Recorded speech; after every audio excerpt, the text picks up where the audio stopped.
Fala galera, seja muito bem-vindo a mais um vídeo do nosso YouTube, canal Coworking Trader São José dos Campos, aqui no bairro do Aquários, em São José, onde cerca de 10 traders operam conosco no mercado americano todos os dias.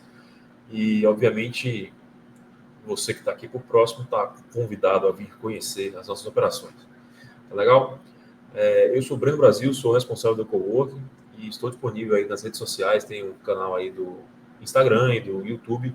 Então, queria pedir a vocês que se inscrevam no canal, se ativem aí as notificações para você ser o primeiro a saber nos próximos vídeos e também deixe o seu like aí para que a gente possa caminhar aí juntos e seguir criando conteúdo. Obviamente você pode deixar também a sua sugestão de conteúdo em qualquer um dos nossos vídeos e comentários e pelo direct do Instagram ou até mesmo pelo WhatsApp também que está no perfil do Instagram. Legal? Hoje nós vamos falar sobre política monetária e vamos focar um pouquinho na questão do quantitative easing e quantitative tightening, tá? Vamos passar rapidamente pela questão dos juros, especificamente, dos compulsórios e chegar no quantitative easing e tightening para mostrar como essa ferramenta e por que ela acabou ajudando o mercado a gostar da coletiva do Powell na última quarta-feira, dia 19 de março. Eu estou gravando esse vídeo no dia 25, tá? E ele fez um comentário que o mercado gostou, e eu vi lá que bastante gente, né, fiz uma caixinha no final de semana, não sabia do que se tratava. Legal? Então vamos lá, vamos para a apresentação aqui. Eu fiz uma apresentaçãozinha aqui. A política monetária, né, ela é a ferramenta de condução da política econômica, né? Então, da economia no país através, especificamente, de ações do Banco Central, tá? Então, a gente vai mencionar as outras ferramentas, são algumas, né? Mas vamos dar um foco maior no quantitative easing e quantitative tightening para ilustrar e para explicar do que estamos falando, tá? A política monetária é o controle da oferta da moeda e das condições de crédito para influenciar a atividade econômica. Os objetivos do Fed, no caso do Banco Central Americano, são o máximo de emprego, ou seja, a taxa de desemprego abaixo de 4% e a inflação abaixo de 2%. E as taxas de juros moderadas de longo prazo. O Fed atinge esses objetivos usando diversas ferramentas. A gente vai falar sobre algumas delas rapidamente aqui também, tá? Então, a taxa de juros, ele define uma meta para que os bancos cobrem uns dos outros os empréstimos de um dia. Impacto direto nas taxas ao consumidor. Tá, então vamos lá. Essa é o que ele tem a reunião do FONC lá, que teve na quarta-feira, semana passada, onde ele define a taxa de juros que chama de Federal Funds Rate, ou CDI, aqui, ou DI, aqui no Brasil, a Selic ali, né? E isso vai remunerar uns bancos aos outros quando do fechamento do caixa. Então, o banco, inclusive, ele fecha cedo, que ele vai fechar o caixa dele, fecha caixa por caixa. Hoje tem pouco, né? Tá mais digital, tá mais fácil. E aí depois ele fecha o caixa do banco. Se tiver negativo, ele tem que pedir empréstimo no Santander, no caso do Banco do Brasil, ou do Banco Itaú. E aí tem essa remuneração. Essa é a taxa, que vai ser a taxa do depósito interbancário, ou Federal Funds Rate, lá nos Estados Unidos. E ela é decidida através... E ela vai refletir, obviamente, se o banco está cobrando outro esse valor, quando eles precisarem emprestar dinheiro, porque às vezes ele toma emprestado do dinheiro do banco para fechar o caixa do dinheiro que ele emprestou naquele dia, ou que saiu do caixa dele naquele dia. Tá? Então, ele precisa compensar isso, tá? Então essa taxa vai ser a taxa mínima ali, a taxa vai ser daí para frente. Tá? O compulsório é um controle de liquidez, é um depósito compulsório, como o nome está falando, que vai para o Banco Central. No caso aqui no Brasil, o Banco Central do Brasil, no caso dos Estados Unidos, o Fed. Tá? Então, vamos supor que você tenha $1.000, você vai jogar isso no banco, o banco vai fazer o quê? Ele vai emprestar, só que ele não pode emprestar tudo. Senão ele empresta os 1.000, quem pegou os 1.000 paga alguém, esse alguém vai lá, põe no banco, empresta de novo e vira uma bola de neve sem fim, sem tamanho, sem limite. Então, o que é que ele faz? Ele vai lá, deposita os 1.000, aí o Fed ou o Banco Central diz assim, olha, eu preciso que você deixe 200 aqui, esse é o compulsório.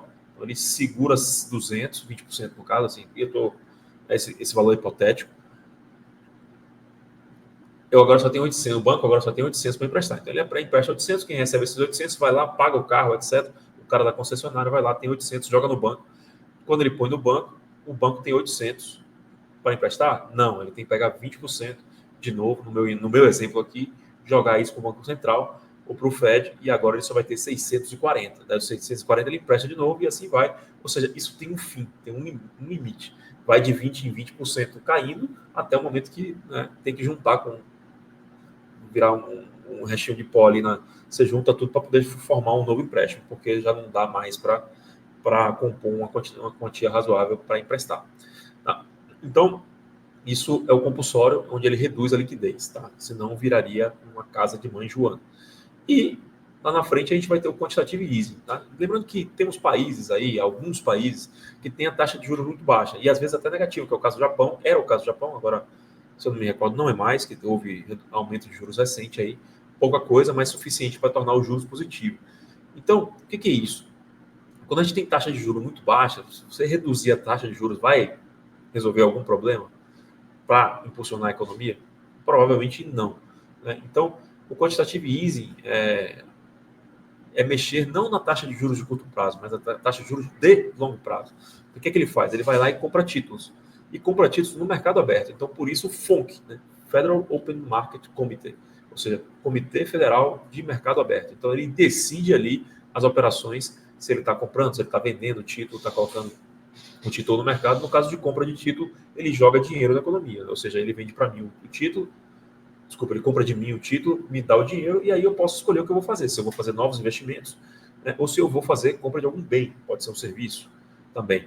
Tá? Ou seja, eu vou gerar demanda na economia, e dessa forma, essa demanda vai remunerar o trabalho de alguma outra empresa, alguma outra pessoa que vai também passar isso para frente, vai fazer uma viagem, e aí vai remunerar essas companhias aéreas e os hotéis, etc, etc, ou vai jogar um cassino lá em Las Vegas, e com isso também o dinheiro circula na economia, isso gera demanda e vai aquecendo a economia. Quando você faz isso de uma forma muito acentuada e passa do ponto, você está precisando compensar ali uma inflação muito abaixo da meta ou até uma deflação que é muito ruim para a economia. O que é uma deflação? Inflação negativa. É ruim para a economia, sim. E aí você precisa entrar com quantitative easing, porque provavelmente suas taxas de juros já estão baixas demais. Tá? Então, mas por que uma deflação é ruim para a economia? Porque a deflação, né, a deflação, ela... voltando aqui, que eu acabei de esquecendo de passar o slide. Compra de títulos, injeção de liquidez, né, redução de taxa. Então, por que a inflação negativa é ruim para a economia? Imagina que você tem uma loja de carro. Você vende carro usado. Compra e vende carro usado.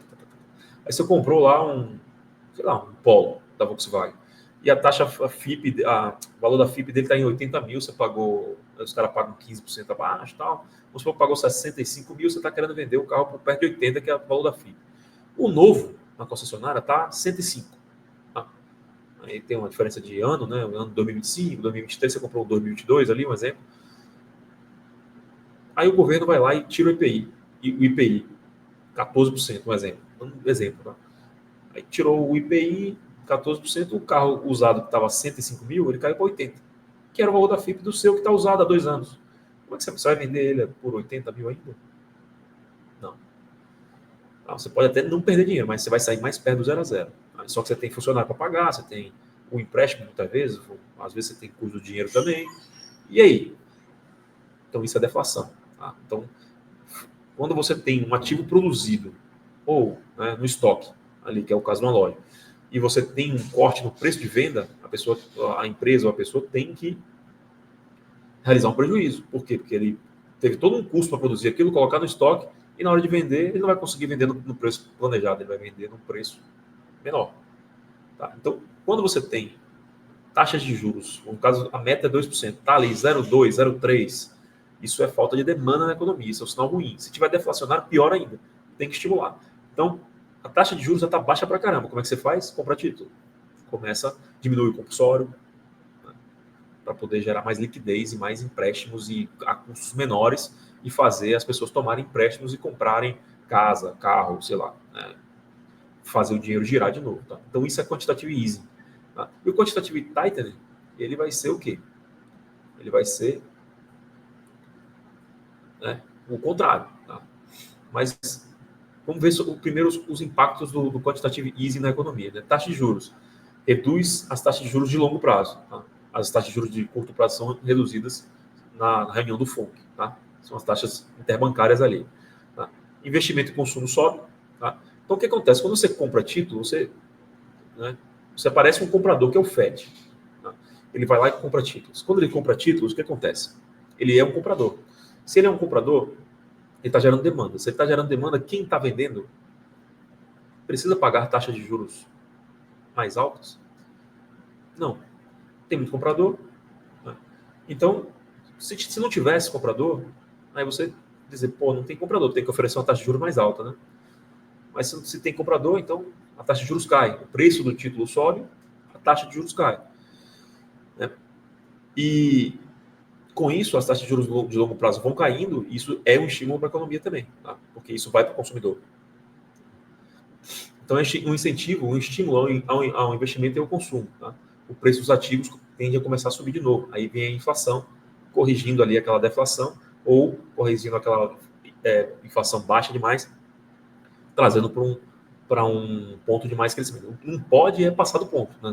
Quantitative easing, porque aí você pode gerar inflação, né? Você pode ter eventos adversos aí e indesejáveis. Tá?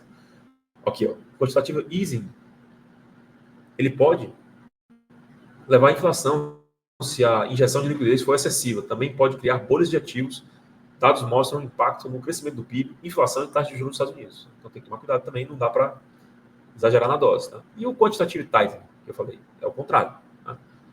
Ele não faz o reinvestimento, né? Ele deixa os títulos vencerem. Então, ele vende títulos, tá? Põe no mercado secundário, capta o dinheiro, segura a liquidez, né? Segura o dinheiro com ele. Então, ele está meio. Só que ele não está tirando a liquidez dos bancos, ele está tirando a liquidez, né, das pessoas que estão investidas ali, estão posicionadas em títulos, que isso aqui é uma renda fixa. Tá? Então, ele retira a liquidez do mercado, ele fica com esse dinheiro para ele ali, e aí você está dificultando ali e revertendo o quantitative easing, jogando taxas de juros de longo prazo para baixo. O quantitative tightening reduz o balanço do Fed, ele retira a liquidez do mercado e aumenta as taxas de juros de longo prazo. O tightening é usado como ferramenta para combater a inflação alta, como visto agora em 2022 até 2024, especialmente quando você já tem taxas de juros de curto prazo altas, que no caso do Fed lá estava em 5,25.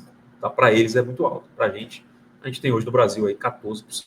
Né? A gente tem um governo que gasta demais e a gente está com taxa de juros aí até piores do que na época do governo Dilma. Mas isso é uma outra questão.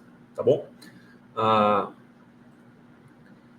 Então, desafios e riscos do quantitative tightening. Desaceleração econômica, tá? Se você exagerar a dose disso aqui, você pode ter aí, começar a ter uma desaceleração econômica, as pessoas não pegam os empréstimos, não colocam dinheiro para circular, às vezes até seguram o dinheiro, e aí você começa a ter quebra na demanda, e isso vai gerar, isso vai gerar ali um desaquecimento, e esse desaquecimento vai eliminar postos de trabalho, porque as empresas que estão produzindo não estão vendendo. O que é que faz? Corta pessoal. Tá? Risco de recessão. E aí as pessoas que foram demitidas, o que é que fazem? Também tem que se apegar nos seguros de desemprego ali, nas reservas, e aí vai gastar menos e vai aumentar um efeito aí, que é cascata. Né? Ele vai acabar se propagando isso aí. Né? A volatilidade, né? Então aí, geralmente, quando você tem um cenário desafiador, no sentido de frear a economia, geralmente você vai ter aí um pânico no mercado e isso causa volatilidade. Tá? É difícil prever o impacto do quantitative tightening na economia. Há exemplos históricos de que o quantitative tightening, seus efeitos a serem considerados. Bom, conclusões. O futuro da política monetária. Tem que ter um equilíbrio. Né? O Fed deve equilibrar as ações de quantitative easing e quantitative tightening. O ideal é que ele consiga trabalhar dentro dos juros ali, de curto prazo. Né? Não precisar fazer grandes movimentações de títulos. Comunicar bem isso, né? Comunicar bem isso e ter uma discussão sobre o futuro da política monetária, ou seja, eles têm que ter ali a previsão, as monitoramento para não perder a mão na hora que for utilizar essas ferramentas. Tá? E por que na quarta-feira passada isso se tornou tão importante, né? Porque a taxa de juros foi mantida. A previsão de corte de juros pelo Fed, através do gráfico de dot plot ali, também foi mantida em 2. Os pontos ali mudaram um pouquinho e tal, mas dá para interpretar que tem 2 pontos de corte em 2025. Ontem, o Rafael Bostic já falou que mudou a opinião dele, que não é mais 2, é um só. Mas, na quarta-feira passada, estava lá no Fed, no gráfico de pontos, estava mantido 2, era o mesmo de dezembro. Tá? Mas ele falou o seguinte: eu vou mexer no balanço patrimonial, eu vou, ao invés de vender, que é quantitative tightening, 25 bi, eu agora só vou vender 5 bi. Ele vai continuar praticando quantitative tightening, tá? Mas ele vai fazer uma redução desse balanço. Tá? Então, vai vender menos títulos. Isso vai se tornar menos restritivo. Tá? Então, por isso o mercado gostou. Tá? Então, basicamente é isso. O que a gente tinha... eu acabei não passando no último slide, mas, bom, onde fala equilíbrio, comunicação, futuro, etc. Então, quando ele falou sobre isso, ele falou sobre uma forma de afrouxar ali o aperto. Tá? Então, por isso que o mercado gostou. Baseado nisso aí, comunicar, ter um equilíbrio. Tá? Já que ele não quer mexer na taxa de juros, ele pode lançar a mão de afrouxar de outra forma para ver como fica, quais são as respostas de curto prazo. Tá? Então, basicamente é isso sobre o Quantitative Easing e Quantitative Tighten. Peço que você deixe seu comentário aí, seu like, mais uma vez. E a gente tem outros vídeos aí, bastante conteúdo. E a gente espera também a sua demanda por conteúdo para continuar produzindo vídeos aqui no canal do Coworking Trader São José dos Campos, o nosso Coworking aqui do Aquarius. Legal? Então, é isso e até o próximo vídeo.